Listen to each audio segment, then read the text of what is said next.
Ej, Lea, a ti veš, da Zemlja je v resnici ploščata? Kaj dejansko? Mislim, Ja. Atlas je tudi ploščatko, da ima smisel.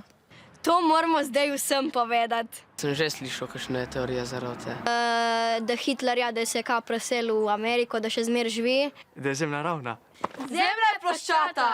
Lagali so nam! Teorija zarote je posebna oblika fake newsa, pri njej pa gre navadno za to, da predpostavljamo, da je v ozadju dogajanja neka oseba ali neka institucija, ki ima vse pod nadzorom. Slišam kakšno tako teorijo zarote, se pravim spomnim, če smo kaj od tega govorili v šoli, polerem pogledati še na internet, pa če so kakšni znanstveniki ali tukaj povedali ali pa objavili nekaj tazga. Ponavadi je teorija zarote zgodba, ki močno odstopa od uveljavljene znanstvene resnice in ima to znanstveno resnico ravno za del zarote. Preveriš avtorja, Vprašam mamo ali pa tata. vprašaš ko, ako se spozna na tem področju, če je to res. Teorije zarot zmerom malenkost začarajo naš svet in vsak dan na nek način naredijo zanimivejši, kot je, spremenijo ga v nek film, recimo,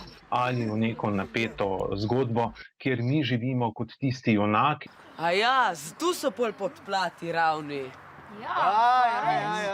Zmišljeval bi si zato, ker ima več časa. Teorije zarote lahko kdo tudi namenoma razširja, da se okoristi z lahkovernostjo ljudi. Recimo so 3 članki, ker pravijo, da je res in 200 ostalih, da ni res, ponavadi verjamem tistim, kar jih je več. Ali pa vprašam, kakšne.